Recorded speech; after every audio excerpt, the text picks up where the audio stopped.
My hands trembled as I set down my wine glass, the burgundy liquid sloshing against the rim. Martin sat across from me at our kitchen island, methodically eating his reheated lasagna while scrolling through his phone. The open-plan living room stretched behind him. Our 10-year-old daughter April's homework scattered across the coffee table, where she'd abandoned it for her tablet. "Martin, we need to talk." He didn't look up. "About what?" The words I'd rehearsed for weeks caught in my throat. I'd planned this moment carefully, after April's bedtime, when the house was quiet, when I could control the narrative. I wanted to come clean on my terms, to frame my confession as evidence of my honesty, my commitment to saving our marriage. "I made a mistake," I began, my voice steady despite my racing heart. "Something happened at work, with Jeremy." Martin's fork paused midway to his mouth. Still, he didn't look at me. "I need you to understand how lonely I've been feeling," I continued, the practiced words flowing now. "We barely talk anymore. You come home, eat dinner, and disappear into your office. I felt invisible in my own marriage." Finally, Martin set down his fork and looked at me. His expression wasn't shocked or devastated as I'd expected. It was eerily calm, almost bored. "I already know, Isolde." The words hit me like ice water. "What?" "I said I already know. About you and Jeremy Archer, the medical device salesman, 34 years old, drives a silver BMW, lives in the Riverside apartments downtown." My mouth went dry. "How could you possibly—" "Someone else told me." His voice was matter-of-fact, like he was discussing the weather. 3 weeks ago, actually. I've been wondering when you'd get around to mentioning it." The kitchen suddenly felt too bright, too exposed. I gripped the edge of the counter, my carefully constructed confession crumbling. "Who told you?" Martin picked up his phone, and I caught a glimpse of his email inbox. The subject line of one message made my blood freeze. "Evidence, Isolde Hartley affair documentation." "Does it matter?" he asked, closing the phone. "The point is, your confession isn't exactly groundbreaking news." "But I'm trying to be honest with you now," I said, desperation creeping into my voice. "I'm trying to fix this. Are you? Or are you just trying to get ahead of a story you know is already out there?" I felt my face flush. "That's not fair. I've been struggling with this for weeks, trying to find the right way to tell you." "The right way," Martin repeated slowly. "Would that be before or after Jeremy stopped returning your calls?" The accusation stung because it was partially true. Jeremy had been distant lately, claiming he was too busy to meet, taking longer to respond to my texts. But that wasn't why I was confessing, was it? "This isn't about Jeremy," I said. "This is about us, about fixing our marriage." Martin stood up, rinsing his plate in the sink with the same methodical precision he brought to everything. "Our marriage was broken long before Jeremy came along, Isolde. The difference is, I wasn't looking for someone else to fix it." From upstairs, I heard April's bedroom door creak open. "Mum? Dad? Why are you talking so loud?" "Go back to bed, sweetheart," Martin called up, his voice instantly gentle. "Everything's fine." But everything wasn't fine. As Martin headed toward his office, I realized my confession had backfired spectacularly. Instead of controlling the narrative, I'd revealed just how little control I actually had. My phone buzzed with a text from my mother. "Remember what we talked about, honey. Emphasize how neglected you felt. Men understand that." I stared at the message, wondering who else knew about my affair, who else was already 3 steps ahead of me in this game I thought I was playing. The next morning, I was making April's lunch when my phone rang. Martin's mother's name flashed on the screen, and my stomach dropped. "Hello, Irene," I answered, forcing brightness into my voice.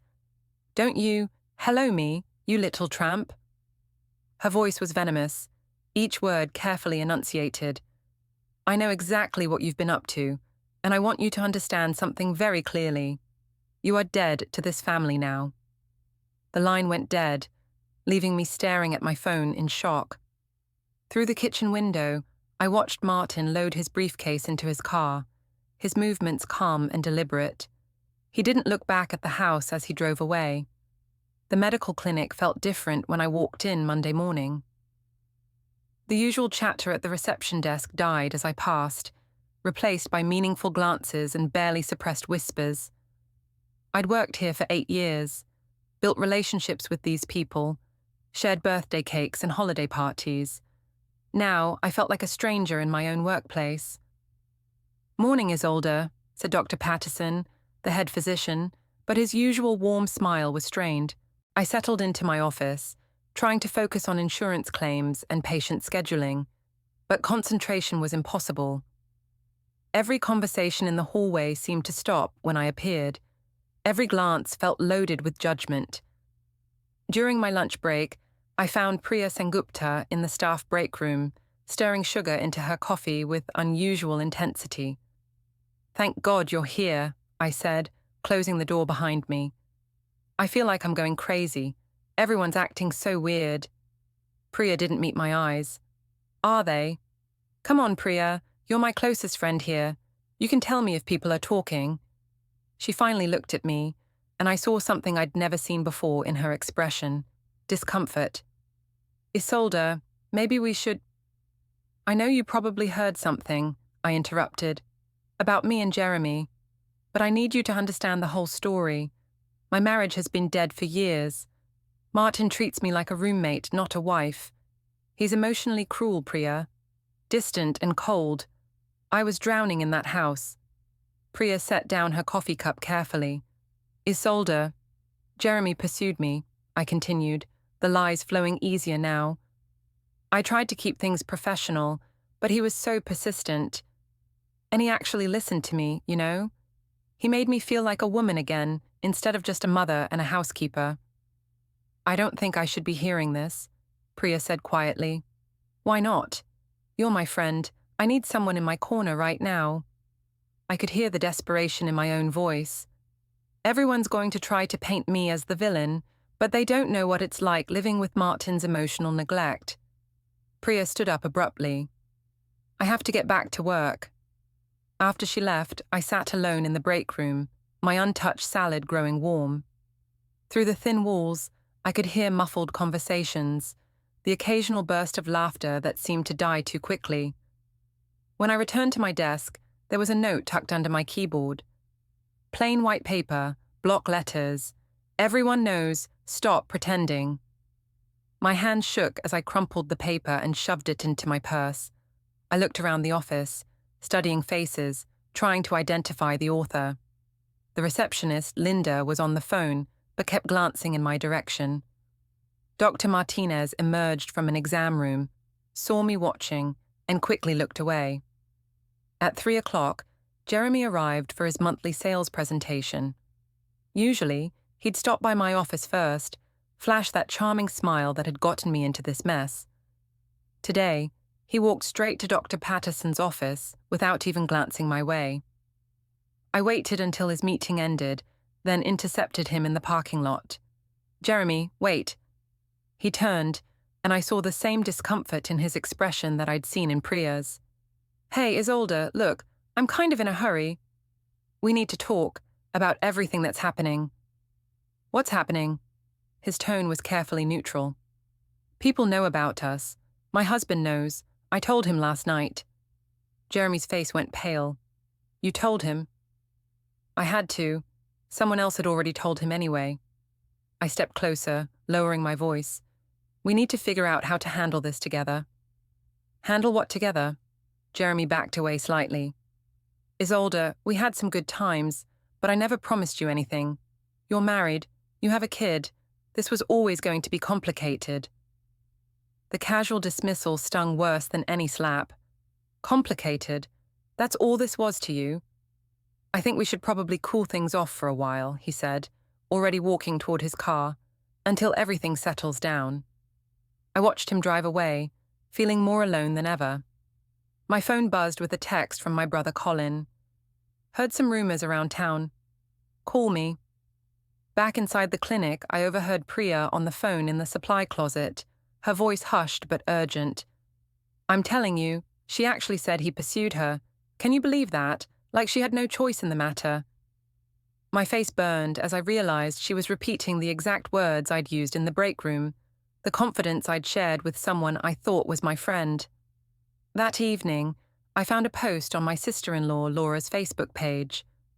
Some people will do anything for attention, even destroy their own families.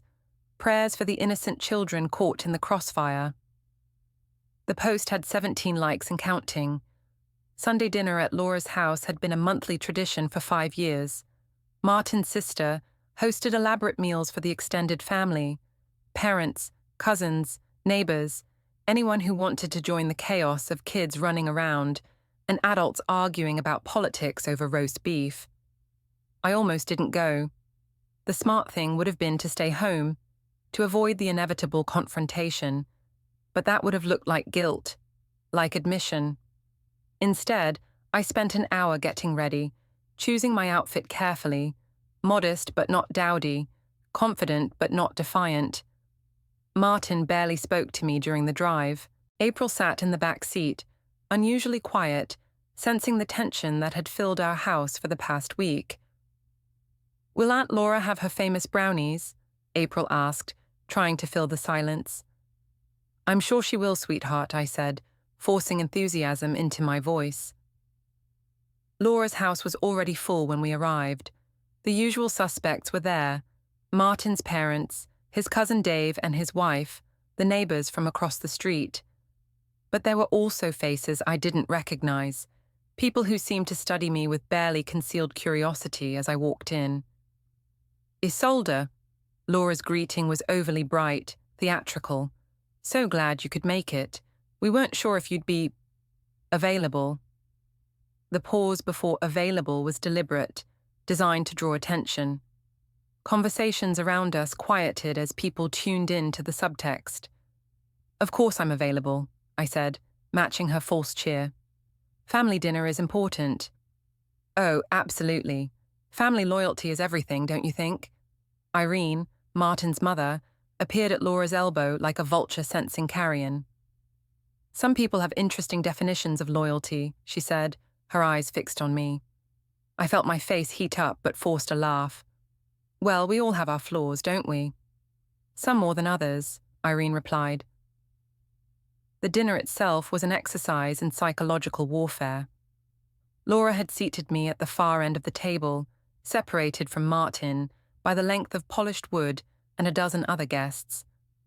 Every conversation seemed designed to highlight family values, commitment, the importance of trust. "Marriage is such hard work," said one of the neighbors, a woman I barely knew. "It takes real dedication to make it through the rough patches." "Absolutely," agreed Dave's wife.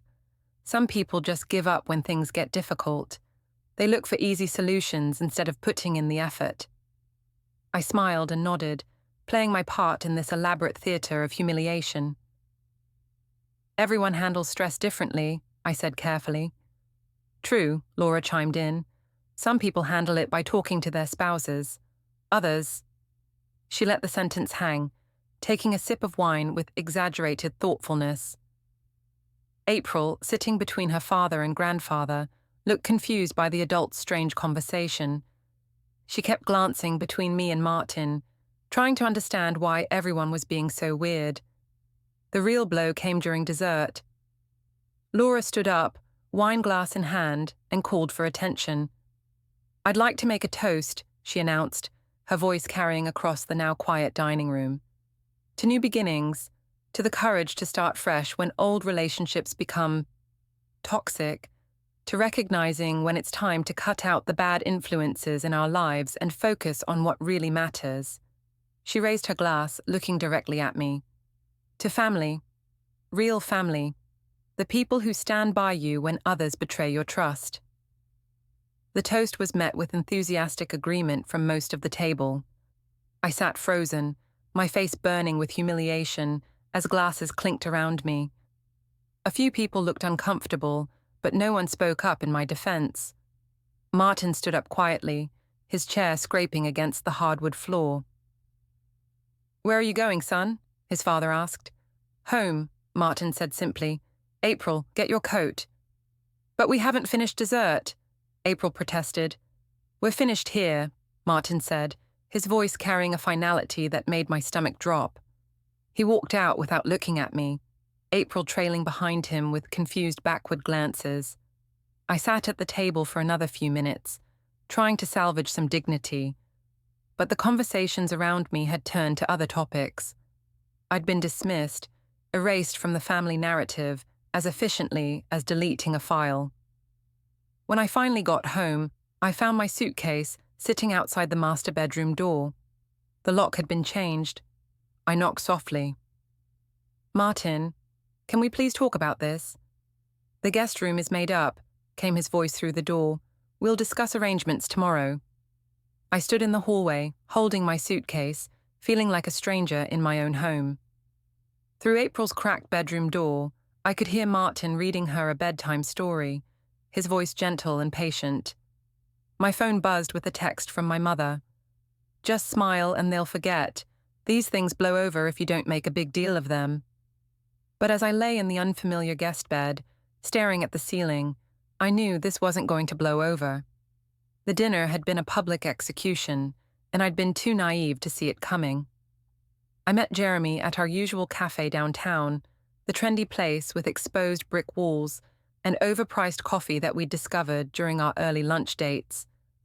Back then, it had felt exciting and dangerous, sneaking away from work to meet him here. Now, it just felt desperate. He was already seated when I arrived, checking his phone with the distracted air of someone who didn't want to be there. "Thanks for meeting me," I said, sliding into the booth across from him. "I can't stay long," he said without looking up. "I have a client call in 20 minutes.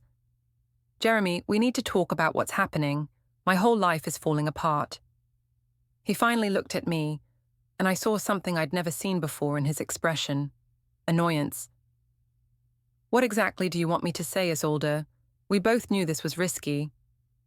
"I thought you cared about me." "I do care about you, but caring doesn't change the fact that you're married with a kid. This was always going to be complicated. You used to say I deserved better than Martin.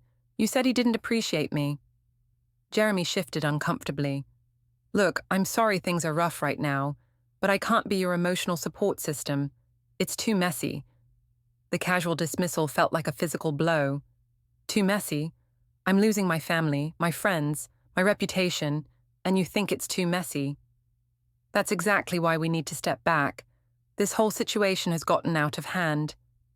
I stared at him across the small table, this man I'd risked everything for, and realized I barely knew him. The charming, attentive Jeremy, who had made me feel special, was gone, replaced by this uncomfortable stranger who couldn't wait to escape. "So that's it? You're just going to disappear?" "I'm not disappearing. I'm being realistic. We both need to focus on our own lives right now." He stood up, leaving his coffee half-finished. "Take care of yourself, Isolde." I sat alone in the booth, feeling the weight of stares from other customers. At a table near the window, two women I recognized from April's school were watching me with undisguised interest, their heads bent together in whispered conversation. My phone buzzed with a text from Colin. "Mom said you're staying with them for a while, probably for the best. Let things cool down and think about April." Another message followed immediately from my mother. "Bring your good clothes when you come. We need to work on your image." Even my own family was treating me like a public relations crisis to be managed. That afternoon, I drove by Martin's office building, hoping to catch him leaving work. I'd crafted what I thought was a heartfelt email during lunch, explaining my pain and loneliness, asking for a chance to rebuild our marriage. But email felt too impersonal for something this important. I waited in the parking garage for 45 minutes before I saw him emerge from the elevator. He looked tired but determined, carrying his briefcase and a manila folder thick with papers. "Martin, wait," I called, hurrying to catch up with him. He stopped but didn't turn around immediately. "What are you doing here, Isolde?" "I wanted to talk to you. Really talk, not through lawyers or family members." "We don't have anything to discuss right now." "Yes, we do. We have 15 years of marriage. We have a daughter. That has to count for something." Martin finally turned to face me. It counted for something. Past tense. You threw it away for a few lunch dates with a salesman. It wasn't just lunch dates. I was lonely, Martin. I felt invisible in my own marriage. So you've said. Multiple times. To multiple people, apparently. The comment stung because I knew he was right. My carefully crafted narrative about emotional neglect was starting to sound rehearsed, even to me. I made a mistake, I said, but I'm willing to do whatever it takes to fix this. Counseling, therapy, whatever you want. What I want is for you to stop pretending this is about our marriage. This is about you making selfish choices and trying to avoid the consequences. He walked to his car, and I followed, desperation making me bold. What about April? Are you really willing to break up our family over this? Martin stopped with his hand on the car door.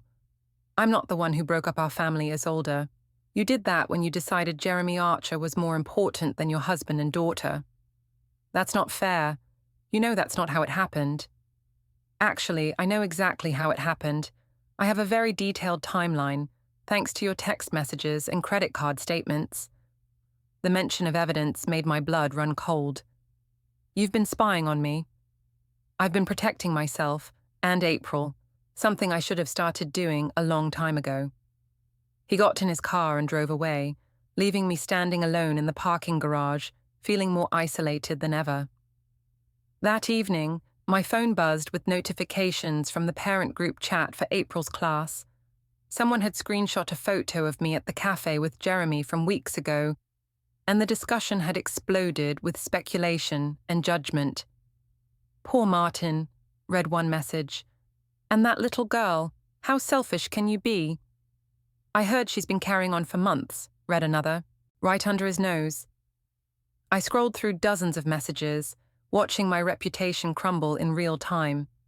These were people I'd known for years, parents I'd chatted with at school events and birthday parties. Now they were dissecting my personal life like a soap opera. The next morning, a courier arrived at my parents' house with a thick envelope marked personal and confidential. My hand shook as I signed for it, knowing that whatever was inside would change everything.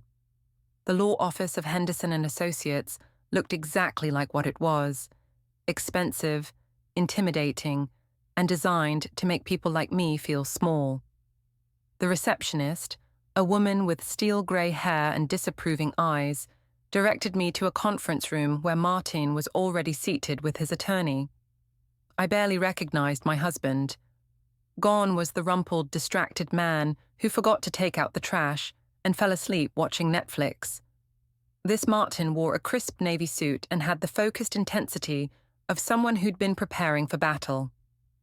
"Mrs. Hartley," said the attorney, a thin man with wire-rimmed glasses. "I'm Robert Henderson. Please, have a seat." I sat across from Martin, trying to read his expression. He looked at me like I was a stranger, someone he'd never shared a bed with, never planned a future with, never loved. "I assume you've reviewed the documents we sent," Henderson continued, opening a thick folder. "I've looked at them," I said carefully. My own attorney, a harried-looking woman I'd found through a Google search, had advised me to admit nothing and say as little as possible. "Good. Then you understand the scope of evidence we've compiled regarding your extramarital affair and its impact on the marriage." Henderson began laying out papers like he was dealing cards. Phone records, credit card statements, a timeline that tracked my movements with forensic precision, my lunch dates with Jeremy, mapped out by location and time, hotel receipts I'd forgotten about, text messages I thought had been deleted. "As you can see," Henderson said, his voice professionally neutral, "we have a comprehensive record of your relationship with Mr. Jeremy Archer, spanning approximately 4 months. I stared at the papers, feeling exposed and vulnerable. "This is harassment. You can't spy on someone like this." "Actually, Mrs. Hartley, all of this information was legally obtained. Phone records from joint accounts, credit card statements from shared finances, and witness testimony from individuals you spoke to voluntarily." "Witness testimony?" My voice came out higher than intended. Henderson flipped to another section of the folder.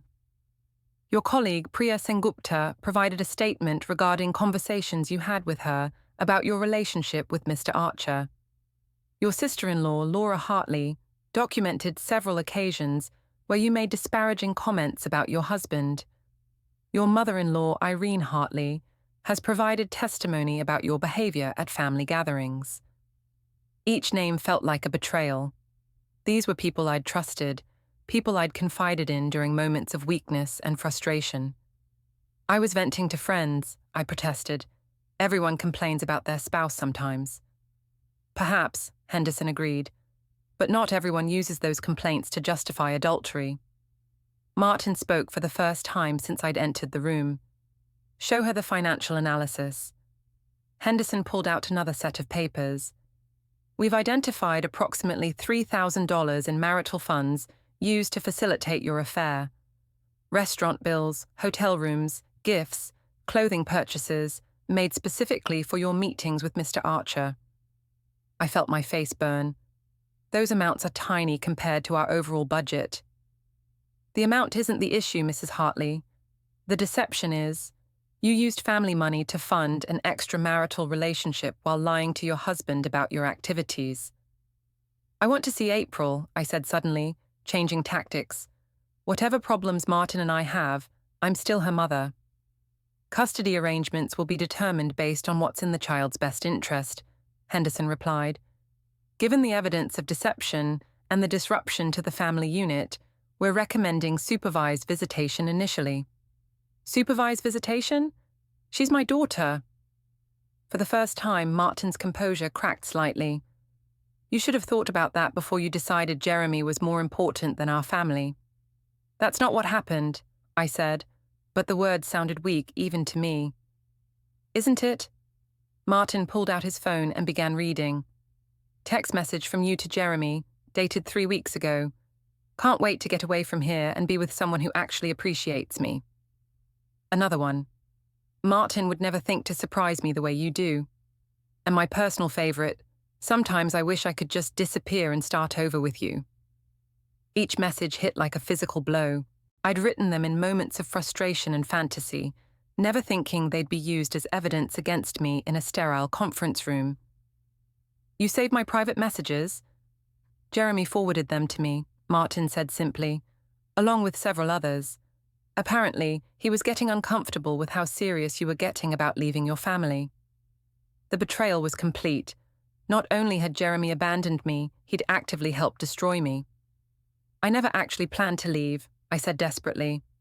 Those were just feelings. Everyone has feelings. Everyone doesn't act on them, Henderson said. Mrs. Hartley, your husband is prepared to offer you a generous settlement under the circumstances. Spousal support for 2 years, your car, and partial custody of April once you've completed counseling and demonstrated stability. And if I don't agree? Henderson's smile was thin and professional. Then we proceed to court, where all of this evidence becomes public record. Your affair, your use of marital funds, your attempts to manipulate the narrative after being discovered. I don't think that serves anyone's interests, particularly your daughter's.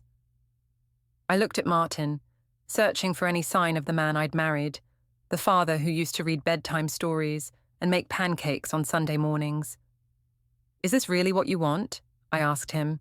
To destroy everything we built together? You already destroyed it, Isolde. I'm just cleaning up the mess. The finality in his voice told me everything I needed to know. This wasn't a negotiation or an attempt at reconciliation. This was a business transaction, and I had no leverage. As I left the law office, papers clutched in my shaking hands, I realized that all my attempts to control the story, to manage the narrative, had been pathetic delusions. Martin had been 3 steps ahead of me from the beginning, gathering evidence, while I was still trying to figure out how to spin my confession. The man I'd underestimated for 15 years had just systematically dismantled my entire life. 3 months later, I sat in the same conference room, but everything had changed. My parents' lawyer, a family friend who specialized in real estate, was hopelessly outmatched by Martin's legal team.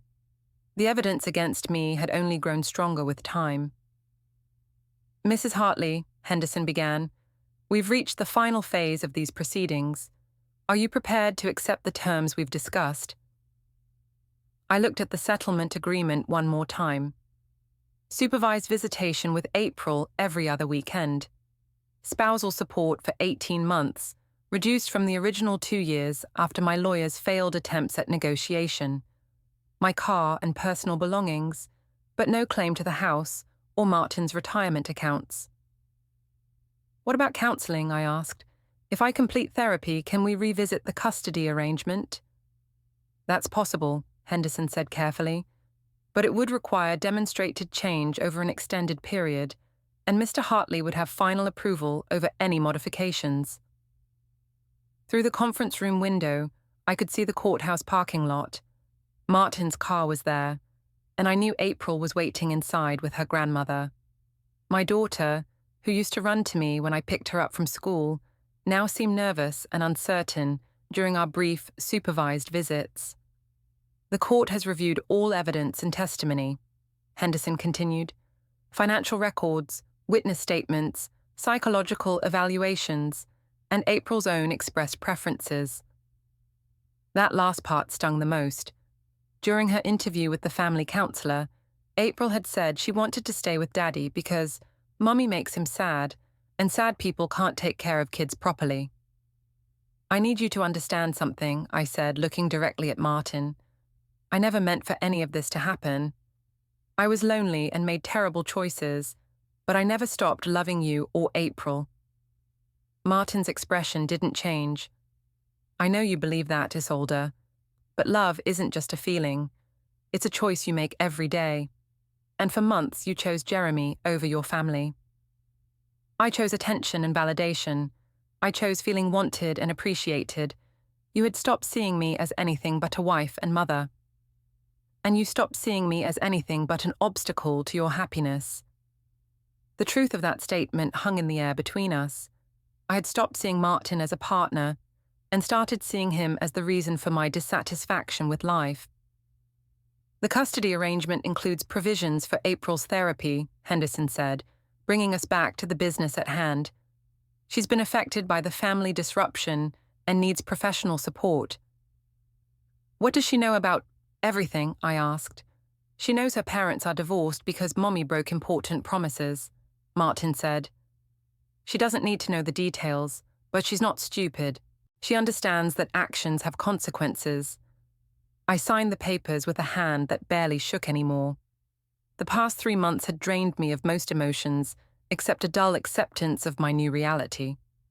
As we prepared to leave, Henderson handed me a final folder. "This contains information about your visitation schedule, support payment details, and contact restrictions. Please review everything carefully." "Contact restrictions?" "You're not to contact Mr. Hartley, except through official channels regarding April's welfare. No calls, texts, emails, or social media contact. Any violations will result in immediate modification of the custody arrangement." I walked out of the law office into the bright afternoon sun, my entire life reduced to a folder of legal documents. Across the parking lot, I saw Martin lifting April into his car. She was wearing a new dress I didn't recognize, her hair braided in a style I hadn't taught her. For a moment, our eyes met through the windshield. April raised her hand in a tentative wave, and I waved back, trying to smile. Then Martin started the engine, and they drove away, leaving me standing alone next to my car. My phone buzzed with a text from Jeremy. "Heard about the divorce. Sorry things worked out this way. Take care." I stared at the message for a long time before deleting it. Jeremy had moved on months ago, probably to another married woman who felt unappreciated and invisible. I was just another story he'd tell at bars, another conquest that got complicated. 3 reporters were waiting outside my parents' house when I got home. The divorce had attracted local media attention, partly because of Martin's job at a prominent logistics company, and partly because someone had leaked details about the affair. Mrs. Hartley, do you have any comment on the custody decision? One of them called out. I walked past them without responding, but I could hear the camera shutters clicking, capturing my humiliation for tomorrow's news cycle. Inside, my parents were watching the local news, where a brief segment mentioned the contentious divorce case and adultery allegations. My father muted the television when I entered. "How did it go, honey?" my mother asked. "It's over," I said simply. That evening, I sat in my childhood bedroom, surrounded by boxes of belongings from my former life, photo albums full of family vacations and birthday parties, April's artwork from elementary school, wedding gifts that now seemed like artifacts from someone else's marriage. My phone rang. Colin's name appeared on the screen. "Hey, sis, Dad told me about today. How are you holding up?" "I'm fine," I lied, "just figuring out what comes next." "You know you can stay with us for a while, right? Sarah's okay with it, and the kids would love to see their aunt more often." The kindness in his voice almost broke me. "Thanks, Colin. I might take you up on that.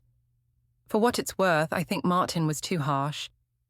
Yeah, you screwed up, but destroying a family over it seems extreme." I wanted to agree, to let him comfort me with the idea that I was a victim of Martin's vindictiveness. But sitting in that room, surrounded by the debris of my choices, I couldn't pretend anymore. "He didn't destroy our family, Colin. I did. He just refused to pretend it didn't happen." The line was quiet for a moment. "That's pretty mature of you to admit." Maturity is all I have left. After we hung up, I opened my laptop and began typing an email to the family counselor who would be overseeing my visits with April. I wanted to understand how to rebuild a relationship with my daughter, how to earn back even a small portion of her trust. It would be a long process, maybe years, and there was no guarantee of success.